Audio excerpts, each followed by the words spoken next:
大家好，大家都知道呢兩日喺澳洲發生咗一件令人好悲傷嘅事情啦，就係你話呢個世界而家咁亂，邊度係安全嘅咧？係嘛？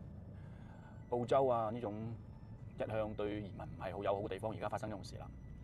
歐洲啦，歐洲夾喺中國、美國、中東之間俄羅斯之間，雖然話氣候幾好，但係都係俾人感覺一種唔係好安全嘅感覺。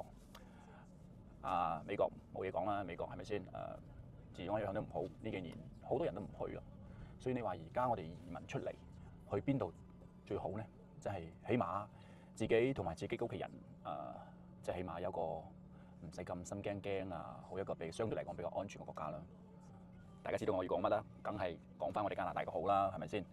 的確，我哋加拿大雖然黐住美國，但係咧整體嘅環境特別係氣候係遠遠及唔到我哋嘅美國大佬嘅講翻我哋三個城市啦，溫哥華冬天落雨啦，樓價太貴啦，多倫多三哥太多啦，我哋蒙特利爾係咪法文區啦，又咁鬼死凍啦？你話咁講嚟講去，加拿大三個城市嘅話，有邊度好呢？你真係睇你點比較下咯，即係起碼加拿大相對嚟講咁昌寧。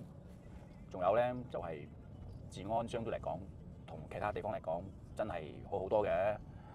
即係唔使好咁擔心啲屋企人嘅咩治安問題，失驚無神，有啲咩黐線嘢發生啊！呢度相對嚟講就 OK 嘅，而且加拿大大家發唔發覺啦，好神奇嚟嘅。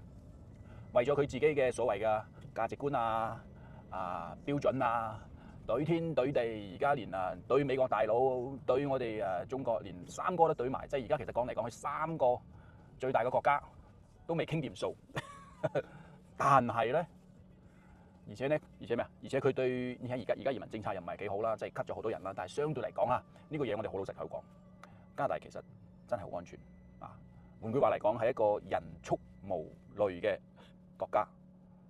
喺呢度生活咧，你話點講咧？可能經濟上比唔到其他國家啦，係咪先？好多人嚟到呢度失落感好大啦。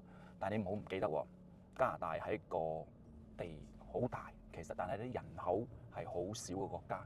你嚟到呢度，佢本身係一個發達國家，佢已經係一個好完善、好成熟嘅社會制度喺度無論係經濟定係各方面嘅嘢話，你可以抱怨佢，但係呢個國家你不得不承認咧，佢個福利真係幾好。